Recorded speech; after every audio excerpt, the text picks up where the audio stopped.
Hello and welcome back to Saints of the Week here at the Things That Don't Change for the 7th week of Easter. This is our final week of Easter before next week, which will be the Feast of Pentecost.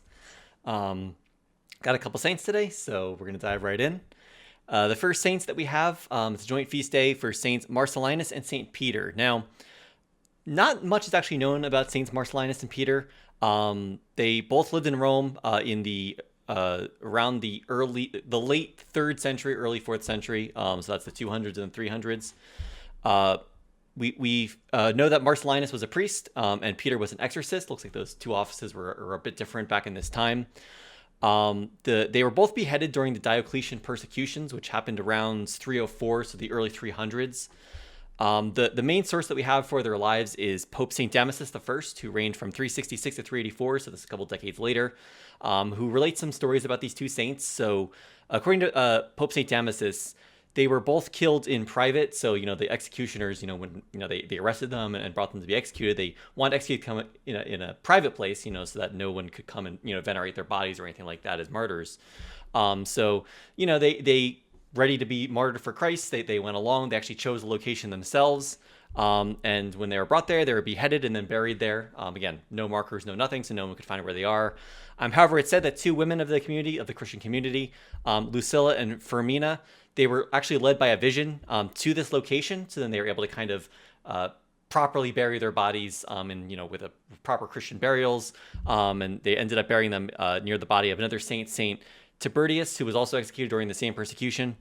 And that saint is now venerated as the catacombs of Marcellinus and Peter. So again, not much is known about these saints, but this is the story that we have relayed from the very early church about them.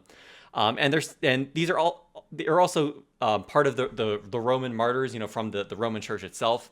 So they're included in the the Eucharistic Prayer 1, which is also the Roman canon, kind of the original Eucharistic prayer of the Roman Rite. If you remember, this is the one with where there's the long list of different saint names that are mentioned. Andrew, James, John, Thomas, James, Philip, Bartholomew, all of that. There's actually two different parts of the canon where they say this, and the second part is where Saint Marcellinus and Peter get mentioned. With your holy apostles and martyrs, John the Baptist, David, Matthias, Barnabas, Ignatius, Alexander, Marcellinus, Peter, Felicity, Perpetua, Agatha, Lucy, Agnes, Cecilia, Anastasia, and all of your saints. It's kind of interesting. There's not much known about them, but they are still on the calendar. They are still venerated as very important saints in our tradition, especially in the Roman Rite of the Church. So much so that they're actually included in the canon of the Mass, and they have been for many centuries itself. So there's feast days on June the 2nd. Now, the next saint that we have is Saint Charles Lwanga and companions. So Saint Charles was born on the 1st of January in the year 1860. And he was born in the kingdom of Buganda, which is in present-day Uganda. And he was a member of the Baganda tribe. So again, this is kind of during the time when many Europeans were coming to Africa. Christianity was starting to really penetrate some of the deeper parts of the continent. However, there's still a lot of different tribes and different kingdoms of Africans who did not yet adhere to Christianity. So Charles was chief of the royal pages under King Lwanga II. And King Lwanga, he had a very kind of sinister reputation. As chief of the pages, Charles Lwanga was kind of in charge of all the young men who attended to the king in court, and it was kind of well known that the king himself would, prey upon the pages, upon the young men, make advances toward them, sexual advances, this type of thing. So one of the things Charles did was, try to keep them away from the king, keep the king away from them. So he did a lot of work with that. Also, King Lwanga, another thing he was very upset with was the Christian converts. There were many Christian converts in his kingdom around this time. There are Anglican missionaries, there are Catholic missionaries here who were, converting the people. He had a lot of these missionaries killed during his reign. This included the Anglican bishop James Hannigan, who was kind of the first bishop of Africa. One of the members of the king's court, the major domo, whose name was Joseph Mukasa Balakumede, he was a Catholic member of the court, and he kind of reproached the king for the massacres and the killings of these Anglicans, and for this, the king just had him beheaded. He wasn't going to tolerate any dissension amongst his ranks, so he had his major domo executed, and then arrested kind of all the followers, of Joseph. Lwanga was kind of promoted to become the new major domo after this. However, actually the same day that Joseph Mukasa was killed, Lwanga and a lot of the pages under him were introduced to Christianity by him, and a lot of them had actually been baptized on that same day. So they had sought baptism in the Christian faith and the Catholic faith, and on the 15th of November, the day that Joseph Mukasa was killed, priests of the missionaries of Africa baptized Lwanga and many of the pages under his charge. In 1886, so the next year, the King Mwanga ordered that all the converts in his court were to renounce their Christian faith. However, Lwanga and the pages under him refused to do so, so therefore they were condemned to death. And then they were marched to their deaths over the next couple of days. 3 were murdered along the way, and on June the 3rd in 1886, they were executed. 12 Catholic boys and men, along with 9 Anglicans, were burned alive, in this event. So they were all put to death. Charles Lwanga and then all of these companions of his. So he was canonized on the 18th of October 1964 by Pope St. Paul VI, who we talked about last week.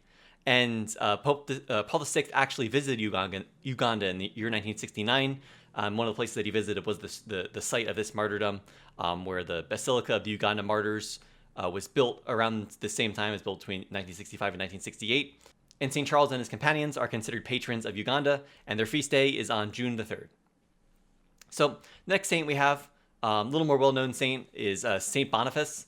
So St. Boniface was born around the year 675. We're not exactly sure when, but sometime in the latter half of the 7th century he was born. And his birth name was actually Winfrid. And he lived in England, so he was kind of born and raised in England around this time. He grew up in a prominent, well-respected family, and he actually desired from a very early age to join the monastic life. However, his father was kind of against this, kind of wanted him to pursue a secular path in life. However, eventually his father kind of relented and allowed Winfrid to join a monastery. So he became a monk in the city of Exeter, the modern-day city of Exeter in England. And he became very well educated and well respected during this time, and just well known amongst the different monastic communities in England. He became a Benedictine monk, and he was ordained at the age of 30. He became a very successful preacher. People, very well respected him for his preaching ability. And he started to have this desire to preach to the Saxons of Germany, so Germany around this time, there's some pockets of Christianity, but a lot of the wilderness was still very much pagan, or had kind of regressed back into pagan ways. So in the year 716, so Winfrid set out for Friesland, which is kind of on the coast of like the northern part of modern day Netherlands. So kind of the region known as Frisia around that time. And a lot of his early efforts at kind of converting the locals in this area was frustrated by different wars in the region. You had the Frankish king Charles Martel, and then the Frisian king Radbod were kind of fighting with each other, kind of on and off during this time period. So Winfrid was forced to return to England with limited successes at first. During this time, the abbot of his monastery passed away, so he was people wanted him to become the new abbot. However, he still wanted to go back and preach to the Germans, so he declined this promotion. And with the blessing of the Bishop Daniel of Winchester, he decided to go to Rome to kind of get to kind of get the Pope to kind of officially nominate him as an apostolic missionary, so that he could kind of go out and preach to the masses. So in the year 718, he did this, and the Bishop Daniel, who was a friend of his, kind of sent letters of recommendation to the Pope, kind of talking about his character and how good he was. And Pope St. Gregory II officially gave him this permission in the same year, and he was just very impressed with the moral character and staunch orthodoxy of Winfrid. And it's around this time, or soon after, that he was actually given the name Boniface by the Pope, while he was also consecrated Bishop of Germany. So originally he didn't have like a set diocese, he's just kind of a titular bishop, and then he was sent to kind of roam around the German countryside preaching to the different villages. The name Boniface itself actually came from a 4th century martyr, who was popular around this time. When Boniface returned to Germany, he kind of was still getting caught up in some of the political intrigues. However, he started to work through some of that. He baptized and confirmed as many as he could over the years. He one of the I guess best known instances of his life was when he was combating the German pagans, and who were worshiping Thor and Odin and all these different gods. And in order to prove the power of the god, the actual god of the universe, and how he's stronger than any of these kind of false gods that they're worshiping, he actually chopped down the sacred tree that they worshipped as like the tree of Thor. And this tree was kind of near the present-day German city of Fitzlar, which is in the region of Hesse.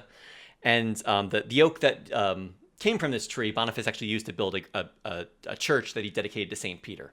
So this is kind of to show the triumph of the apostles of God, of the true God, over kind of the over Thor and kind of his court of Norse pagan gods. So throughout the years that Boniface was in Germany, he kind of was still combating paganism. Even those who converted to Christianity were still kind of dealing with kind of like a pagan syncretism where they're still engaging in some of their pagan practices. There was also some heresies that were springing up, and part of this was due to the fact that a lot of the priests who had originally ministered to a lot of these Germans, even before the days of Boniface, a lot of them were poorly catechized themselves and therefore didn't have a great grasp of the faith.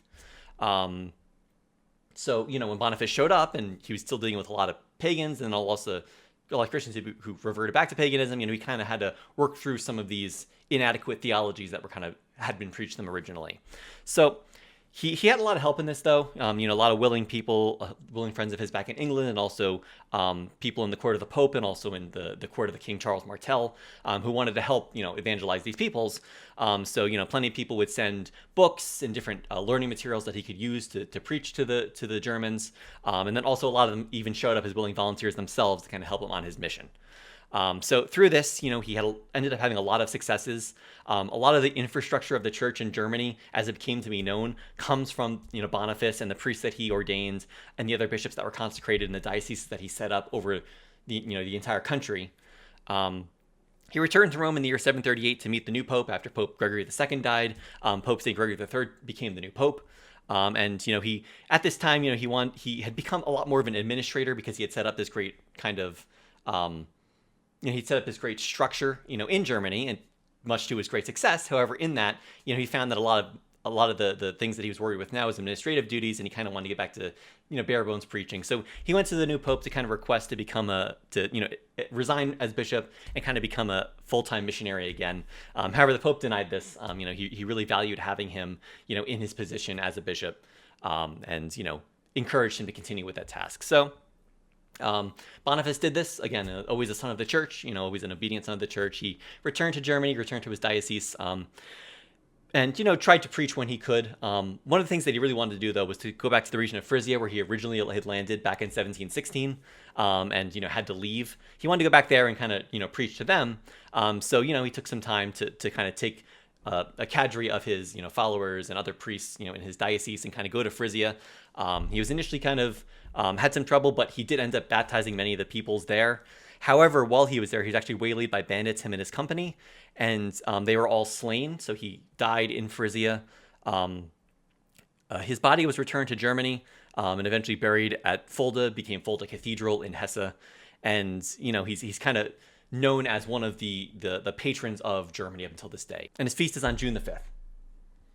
So the next saint that we have, the final saint actually, is Saint Norbert. So Saint Norbert was born around the year 1080 in Cologne near Germany. And in the early years, Norbert actually lived a very worldly life. His focus wasn't really much on the things of God, more on just the concerns of the world, of life. And, he actually still pursued a career in a religious career. He became a subdeacon. However, even then, he still kind of lived life as he had, not really moved by the Spirit, kind of more focused on his worldly pursuits. However, this all changed in his early years when he was thrown from his horse during a thunderstorm, with getting narrowly missed, getting struck by a bolt of lightning. And just something about the situation, maybe just kind of the near-death experience of it all, really convinced him that he really needed to live a better life. He saw this as a divine intervention to become, more penitent. And so he changed his whole life around, became super focused on the things of God, no longer on the things of the world. Around the year, or at the age of 35, he was baptized as a priest. And, as a priest, he spent some time with some of the Benedictines, especially around Siegburg Abbey in Germany. However, he eventually kind of resigned his positions involved with that. There was a lot of controversy over him. Some of his ideas that he wanted to kind of implement around the order wasn't really well taken by some of the authorities there. So he was kind of accused of being too much of an innovator. So, he ended up kind of deciding to give up all his positions, kind of give his wealth to the poor, give his property to the poor, and then go to see the Pope to kind of get new instructions on where he should kind of go next in his vocation. So he met with Pope Gelasius II. during this time. And the Pope gave him permission to become an itinerant preacher. So he preached kind of all over, from Germany to Belgium to Netherlands to France, kind of all over these different regions, all these different kingdoms. So he actually eventually got permission from the Pope and the Bishop of Lyon diocese in France to found a new religious order. So he was kind of tasked with kind of deciding on how to construct this order and kind of where to start out. So he chose a valley called Prémontré in France to be the headquarters of his new order.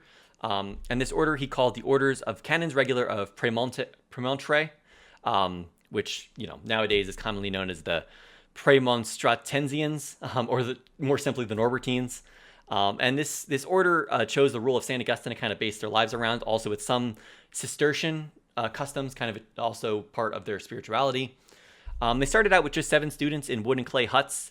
However, over time, they eventually grew to over 40, with a larger church and monastery in this valley in France.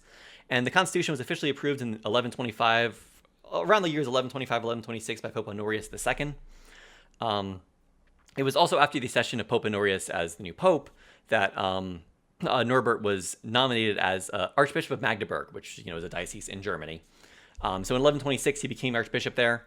And during his time there, he really worked to protect the rights of the church against the secular powers during what is known as the investiture controversy, which we discussed a couple weeks back. So if you want to kind of go back to a previous episode, you can hear more about that controversy. He also resisted anti-Pope Anacletus II in the schism that happened after the death of Pope Honorius, and after Pope Innocent II became Pope in 1130. There's kind of a controversy over who's the valid Pope. However, Bishop Norbert was very specific about the true Pope in Rome and advocating for him. Norbert died in the year 1134 on June the 6th. He was canonized by Pope Gregory XIII in the year 1582, and his feast day is on June 6th. Now, that's all we have for today. I'll see you all here next week for the week of Pentecost. Until then, have a wonderful week, and God bless.